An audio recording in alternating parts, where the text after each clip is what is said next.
حضرت شیخ عبدالحکیم رحمۃ اللہ علیہ، چونکہ اولیاء اللہ کی محفل ہے، میں ان کے تذکرے سے آغاز کر رہا ہوں اور انتہائی مختصر وقت میں اپنا مدعا بیان کر کے آپ سے اجازت چاہوں گا،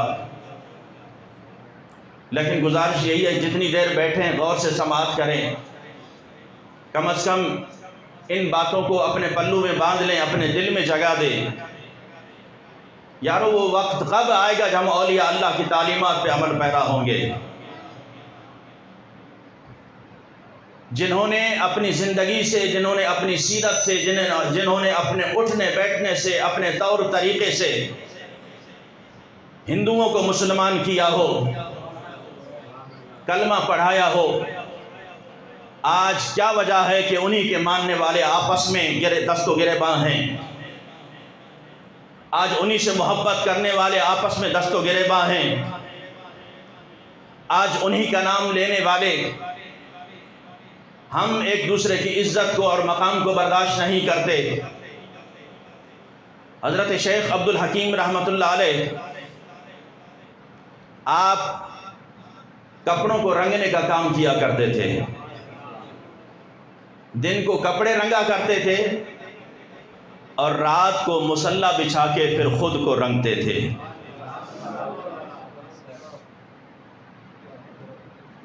اتنا رنگا رات کو مصلی بچھا کر، ایک دن ہاتف غیب سے آواز آتی ہے کہ گنبد خضرا سے آپ کو وہ فیض مل چکا ہے کہ اب آپ صرف کپڑے نہیں بلکہ آپ رنگ ساز بن گئے ہو، دلوں کو بھی رنگا کریں گے آپ۔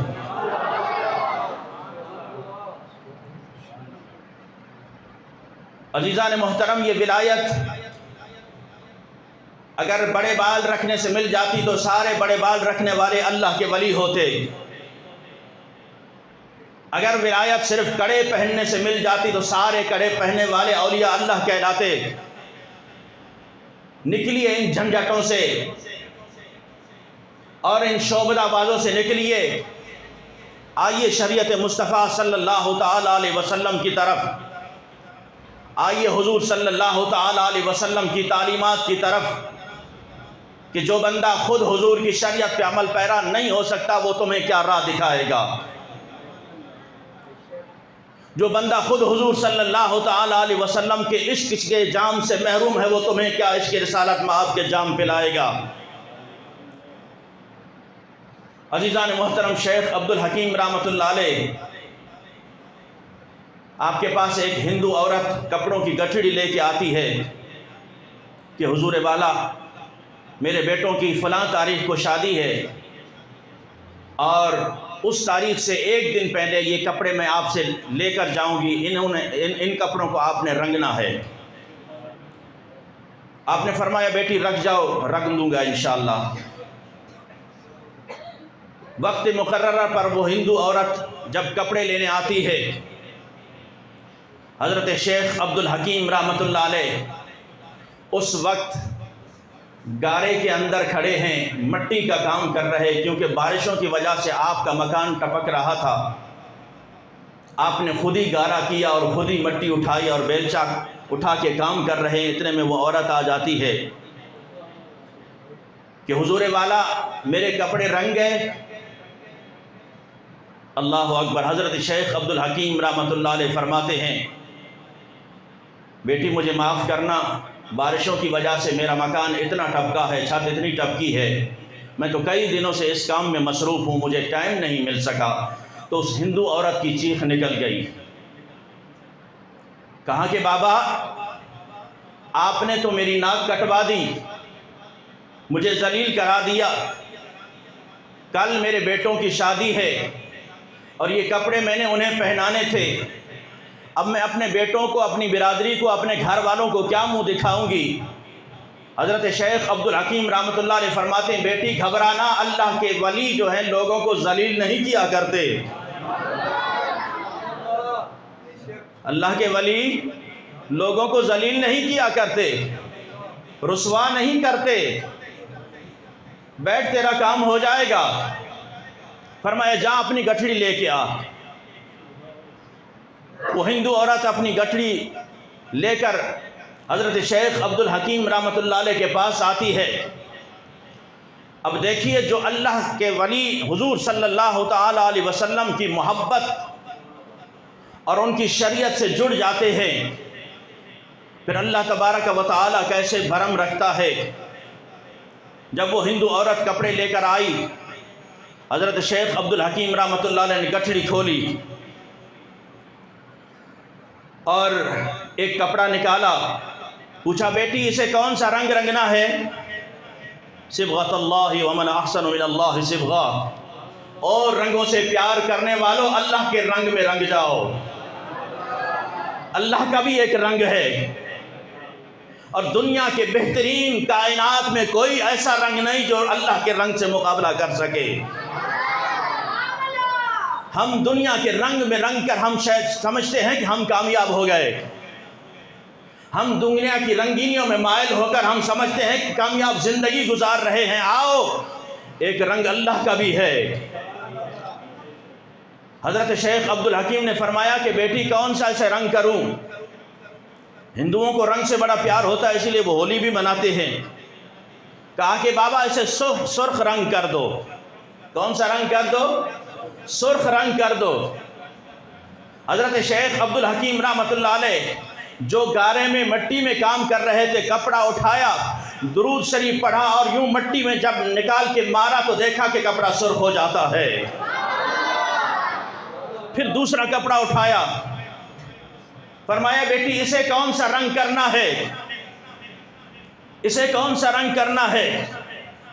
ہندو عورت نے کہا کہ بابا اسے پیلا رنگ کر دو۔ اللہ اکبر۔ حضرت شیخ عبدالحکیم رحمۃ اللہ علیہ نے پھر درود شریف پڑھا اور مٹی میں سے کپڑا مار کر جب نکالا تو اس کپڑے کو پیلا رنگ ہو چکا تھا۔ پھر جب تیسرا کپڑا نکالا حضرت شیخ عبدالحکیم رحمۃ اللہ علیہ نے، اولیاء اللہ سے محبت کا دم بھرنے والوں، آج اگر ہم اولیاء اللہ سے صحیح معنوں میں محبت کرتے، ان کی تعلیمات پہ عمل کرتے تو بد مذہب آج کبھی ہمیں تانا نہ دیتے۔ بد مذہب کبھی ہمیں تانا نہ دیتے کہ اولیاء اللہ جو کبھی اپنی نماز قضا نہ کریں اور اولیاء اللہ سے محبت کرنے والے کبھی نماز پڑھیں ہی نہ، اولیاء اللہ جو کبھی کسی کا دل نہ دکھائیں اور انہی سے محبت کرنے والے دن رات اسی کام میں لگے ہوں، تو پھر جھانکیے اپنے گریبان میں، پوچھیے اپنے ضمیر سے کہ جن اللہ والوں سے ہم محبت کرتے ہیں کل قیامت کے دن کیا وہ ہمیں قبول بھی کریں گے یا رد کر دیں گے؟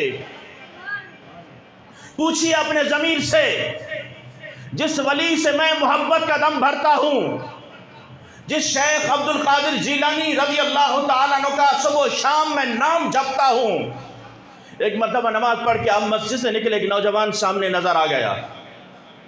فرمایا بھائی بڑے دلیر ہو، بڑے دلیر نظر آتے ہو۔ کہا کہ حضور والا نہیں، میں عاجز مسکین گناہگار۔ فرمایا نہیں تم بڑے دلیر ہو۔ عرض کی حضور والا میں سمجھا نہیں۔ فرمایا اگر علاقے کے کسی چودھری کا کوئی پیغام آ جائے، علاقے کے ایس ایچ او کا پیغام آ جائے، کسی معتبر کا بڑی شخصیت کا کوئی ایک پیغام مل جائے تو دوڑتے ہوئے جاتے ہو۔ اللہ کے گھر سے اللہ کا پیغام تمہیں 5 مرتبہ آیا ہے، تمہیں توفیق نہیں ہوئی ہے کہ اللہ کے گھر آ سکو؟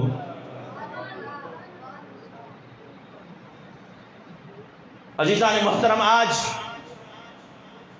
ضرورت اس امر کی ہے، اولیاء اللہ کی تعلیمات کو اجاگر کیجئے اور خود بھی عمل پیرا ہوئیے، تاکہ ان بد مذہبوں کو کبھی موقع نہ مل سکے۔ غوث اعظم کا مرید ہے اور پھر نماز نہ پڑھے، غوث اعظم کا مرید ہو اور پھر روزے نہ رکھے، غوث اعظم کا مرید ہو اور حضور صلی اللہ تعالیٰ علیہ وسلم کی سنتوں سے بیزار ہو، غوث اعظم کا مرید ہو پھر مدرسوں سے دور بھاگے، غوث اعظم کا مرید ہو اور پھر علم سے دور بھاگے، غوث اعظم کا مرید ہو پھر دین سے محبت نہ کرے۔ جھانکیے اپنے گریبان میں، خود اپنے ضمیر سے پوچھئے کہ ہم کس ڈگر پہ چل رہے ہیں، کہیں یہ دھوکہ تو نہیں، کہیں ہم خود اپنی ذات کے ساتھ دھوکہ تو نہیں کر رہے، کہ چلو آج ہم نے 11ویں منا لی، خوب غوث اعظم کے نام کے نعرے لگا دیے، صبح فجر کی نماز نہیں پڑھنی، آج ہم نے محبت اولیاء اللہ کا حق ادا کر دیا، صبح ہم نے نمازیں نہیں پڑھنی۔ اس لیے میرے ساتھیوں، زندگی انتہائی مختصر ہے، انتہائی مختصر ہے، کہیں ایسا نہ ہو پھر وہ وقت قریب آ جائے جس کے بعد تمہیں 1 ساعت کی مہلت بھی نہ ملے، 1 سجدے کی مہلت بھی نہ ملے، 1 نیکی کی مہلت بھی نہ ملے۔ آج وقت ہے، اللہ نے صحت دی ہے، اللہ نے مہلت دی ہے، اللہ نے زندگی دی ہے۔ آئیے عزیزان محترم، تو میں عرض کر رہا تھا، شیخ عبد الحکیم رحمۃ اللہ علیہ نے جب تیسرا کپڑا اٹھایا، فرمایا بیٹی اسے کون سا رنگ رنگنا ہے؟ اس عورت کی چیخ نکل گئی، فرمایا بابا اس کپڑے کو رکھ دیجئے، اس کپڑے کو بعد میں رنگنا، پہلے مجھے کلمہ پڑھائیے کہ جس مصطفیٰ کا تو نے کلمہ پڑھ کے یہ رنگ سازی سیکھی ہے اور تجھ پر جو رنگ چڑھا ہے، میں اس مصطفیٰ کا کلمہ پڑھنا چاہتی ہوں۔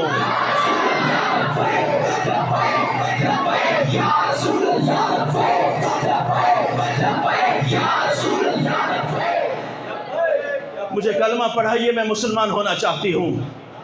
اس ہندو عورت نے کلمہ پڑھا، مسلمان ہو گئی، گٹھڑی سر پہ رکھی، سارے کپڑے رنگ دیے، شیخ عبد الحکیم رحمۃ اللہ علیہ نے گٹھڑی سر پہ رکھی، روانہ ہوئی، دروازے پر پہنچتی ہے، پھر واپس پلٹ آتی ہے اور زبان پہ جاری ہے لا الہ الا اللہ محمد الرسول اللہ، کلمہ طیبہ جاری ہے، لا الہ الا اللہ، ورد کرتی آ رہی ہے، روتی بھی آ رہی ہے۔ شیخ صاحب نے فرمایا بیٹی اب کیا ہوا؟ عرض کی بابا ایک عرض کرنے آئی ہوں، اگر اس رنگ میں میرے بیٹوں کو بھی رنگ دو، جن کی کل شادی ہونی ہے، میں چاہتی ہوں میرے بیٹے بھی اسی رنگ میں رنگ جائیں، وہ بھی مسلمان ہو کر کلمہ پڑھ کر مسلمان ہو جائیں۔ اللہ اکبر۔ شیخ عبد الحکیم رحمۃ اللہ جن کا تعلق گنبد خضرا سے جڑا ہو، جنہیں ڈائریکٹ حضور صلی اللہ تعالیٰ علیہ وسلم کا فیض عطا ہو رہا ہو، آپ نے فرمایا بیٹی تو اپنے بیٹوں کی بات کرتی ہے، تو اپنے گھر والوں کی بات کرتی ہے، اگر تو چاہے کل جو بارات جانی ہے تیرے بیٹوں کی، اس بارات کو ذرا اس راستے سے لے آنا، ذرا میرے دروازے سے گزارنا۔ اللہ اکبر۔ پوری بارات کو اگر کلمہ نہ پڑھایا تو پھر مجھے اللہ کا ولی نہ کہنا۔ پوری بارات کو شیخ عبد الحکیم کا یہ پیغام سن کر وہ عورت خوشی خوشی کلمہ پڑھتے ہوئے گھر جاتی ہے۔ شادی کی تیاریاں ہیں، عروج پر کل بارات جانی ہے۔ اب ہندوؤں کا رواج تھا کہ ان کے جو گرو تھے، ان کے گرو وہ آگے آگے چلتے اور چیلے پیچھے چلتے، اور اس کے بعد پھر دولہے۔ جب یہ بارات روانہ ہوئی، آگے آگے گرو ہیں، پیچھے چیلے ہیں، اور پھر ان کا ایک طریقہ کار ہے، جے گرو ان کا ایک وظیفہ چل رہا ہے۔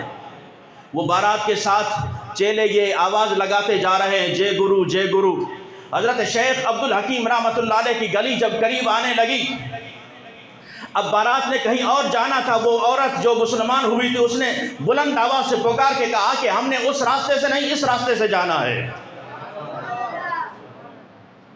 بارات والے حیران ہیں کہ ہمارا راستہ تو وہ ہے، ہماری گلی۔ فرمایا نہیں، دولوں کی میں ماں ہوں، لہٰذا جو میں کہوں گی ویسا کرنا ہوگا، ہمیں اس راستے سے جانا ہوگا، ہمیں اس راستے سے جانا ہوگا۔ اب جب اس راستے سے اس گلی پر آئے، جب بلند آواز سے جے گرو کی آوازیں بلند ہونے لگی، شیخ عبد الحکیم رحمۃ اللہ علیہ کی آواز کانوں پہ پڑتی ہے۔ جب یہ باطل آواز پڑی تو آپ کے ہوش ٹھکانے آئے، آپ نے فرمایا یہ کیسے ہو سکتا ہے؟ شیخ عبد الحکیم موجود ہو اور جے گرو کے نعرے لگے، تڑپ گئے آپ، فوراً چوکھٹ پر آئے، اور اول سے لے کر آخر تک آپ نے بارات کو جب ایک ہی نگاہ دیکھی تو خدا کی قسم جس پہ نگاہ پڑتی جاتی تھی ایک ہی آواز آتی تھی، اشہد ان لا الہ الا اللہ و اشہد ان محمد الرسول اللہ۔ پوری بارات کلمہ پڑھ کر مسلمان ہو جاتی ہے۔ جب گنبد خضرا سے فیض مل رہا ہو، تعلق جڑا ہو، نادانو آج ہمیں جھانسے میں رکھا گیا، شیطان کے جھانسے میں ہم لگ گئے کہ ہم نے صرف میلاد کی محفل منا لی، غلامی رسول کا ہم نے حق ادا کر دیا، ہم نے نعرہ رسالت لگا لیا، غلامی رسول کا حق ادا کر دیا، ہم نے اولیاء اللہ کی محفل سجائی، اولیاء اللہ کی محبت کا ہم نے حق ادا کر دیا۔ نہیں میرے ساتھیوں، شیطان کو جھنجھوڑ کر کہنا ہوگا جس نبی سے ہم محبت کرتے ہیں مرتے دم تک ہم اس نبی سے وفا کرتے رہیں گے۔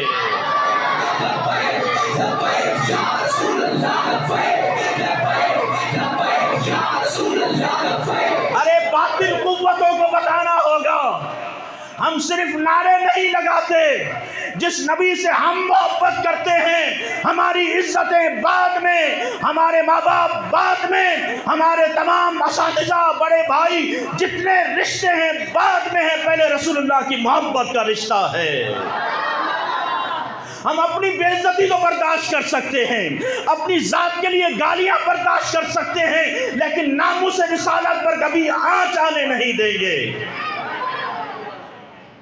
اور ہم رسول اللہ صلی اللہ تعالی علیہ وسلم کے وہ وفادار امتی بن کر دکھائیں۔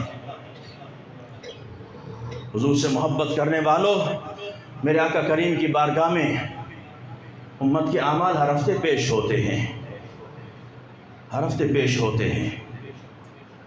کبھی یہ دھیان ضرور کرنا جو ہم کر رہے ہیں، چاہے جلوتوں میں چاہے خلوتوں میں، یہ حضور کے سامنے پیش ہونے ہیں۔ میرے آقا کریم صلی اللہ تعالی علیہ وسلم کو ہم اور کتنی تکلیف پہنچائیں گے؟ میرے آقا مغموم نہیں ہوں گے، میرا امتی ہو اور نامہ اعمال میں کوئی نیکی نہ ہو، میرا امتی ہو اور نامہ اعمال میں کوئی نماز نظر نہیں آتی۔ کل قیامت کے دن اللہ کے حضور ایک شخص کو لایا جائے گا اور نامہ اعمال ہاتھ میں دیا جائے گا اور کہا جائے گا پڑھو اسے۔ جب وہ نامہ اعمال پڑھے گا وہ حیران ہوگا کہ میں نے کچھ نمازیں بھی پڑھی تھی، میں نے کچھ نیکیاں بھی کی تھی، لیکن ایک نماز بھی نہیں ہے نامہ اعمال میں۔ تو اللہ کی بارگاہ میں عرض کرے گا پروردگار، میں نے نامہ اعمال پڑھا ہے لیکن اس کے اندر کوئی نماز نہیں، میں نے نمازیں پڑھی ہیں، کچھ نیکیاں کی ہیں۔ آواز آئے گی تو نے نماز پڑھی، پھر لوگوں کو بتاتا رہا کہ میں نمازی ہوں، تو نے نیکی کی اور فلاں کی غیبت کی، تیری نمازیں تیری نیکیاں ان کی طرف چلی گئیں۔ اب آپ سوچیے عزیزان محترم کہ ہماری زندگی، ہماری سیرت، ہم چند نمازیں پڑھ کے پھر سارا دن ہمارا جو گزرتا ہے وہ گلہ میں گزرتا ہے، غیبت میں گزرتا ہے۔ اللہ کی حضور معافی مانگیے اور اللہ تبارک و تعالی اپنے محبوب علیہ السلام کے صدقے ہم پہ کرم فرمائے۔ آؤ اگر اپنی زندگی میں انقلاب لانا ہے تو شریعت مصطفیٰ کی طرف واپس پلٹ آؤ، حضور صلی اللہ تعالی علیہ وسلم کے پیارے دین کی طرف واپس پلٹ آؤ، اولیاء اللہ کے اس کردار اور تعلیمات کی طرف واپس پلٹ آؤ جو اپنی زندگی میں وہ ہمیں سبق سکھا گئے، سبق دے گئے۔ اللہ تبارک و تعالی ہمیں اولیاء اللہ کی تعلیمات پر عمل پیرا ہونے کی توفیق عطا فرمائے اور حضور صلی اللہ تعالی علیہ وسلم سے سچی محبت نصیب فرمائے۔ وآخر دعوانا